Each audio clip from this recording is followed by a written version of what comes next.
when you're training at home, you have to be a little bit more creative sometimes. That can also kind of ease your mind, make things a little bit less stressful, kind of try some new things. So if you have a towel at home, you can even use, I've used a pair of pants before that are kind of old and beat up, but it doesn't really matter what you're using. You can attach a weight through any of the holes of the weight, or you can actually roll the towel up and put the weight on the inside of the towel. You don't have to use a weight all the time. You can always just use something that's heavy, something preferably smaller just so it fits. You can use this for a face pull variation.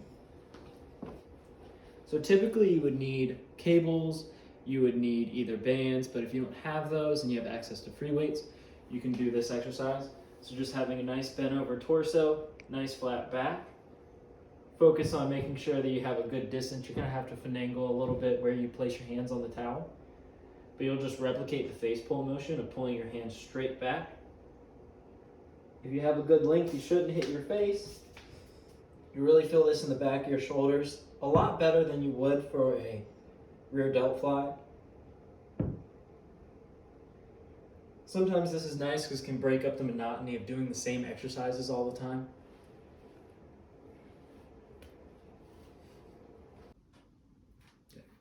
So if you have a foam roll at home, you can actually do a dead bug variation with it. So the conventional dead bug, you're going to be laying on the ground, alternating your arms and legs. You can make that a little bit harder by placing your hands on the wall, but if you want to add a little bit more challenge to that, a little bit more variety, you can actually place the foam roller right up against the wall. It should be flush up against the wall. When you lay down on it, you're just going to lay all the way down with your spine on the foam roller. Your head's going to be very close to the wall, about 1 inch away. Then you're going to have your hands on the wall with your elbows at about a 90-degree angle. It's going to be a little bit bigger than a 90-degree angle when you do it. Focus on tensioning your hands into the wall and actually pulling up towards the ceiling slightly. You're going to try to keep your lower back pressed into the foam roller at all times. And really what this causes you to have to focus on is actually not rotating side to side.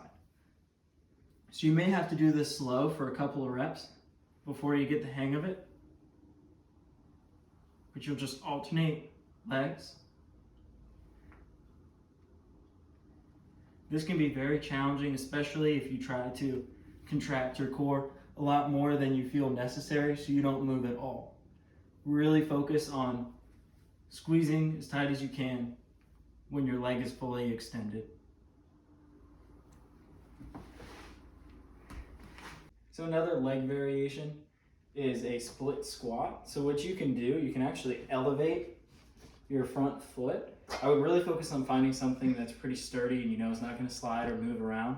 I'm just using a weight plate because I know that's not going to move and it's not going to break. It's going to be sturdy. So what you can actually do, have a split squat stance. This is going to be just like a lunge, but you're just going to be stationary. You're not going to move anywhere. What you can really focus on is pausing at the bottom at the end of your set. So do as many reps as you can, whatever you're going for. And then at the end of the workout, the exercise, you're just going to pause. You can do this holding weight. You can pause for up to even 30 seconds if you choose to. This is going to really challenge your lower body. So I hope these work for you when you're stuck training at home, when you can't use all of the things that a regular gym will offer you. Hopefully your creativity helps you keep everything interesting and staying challenged while you're working out from home.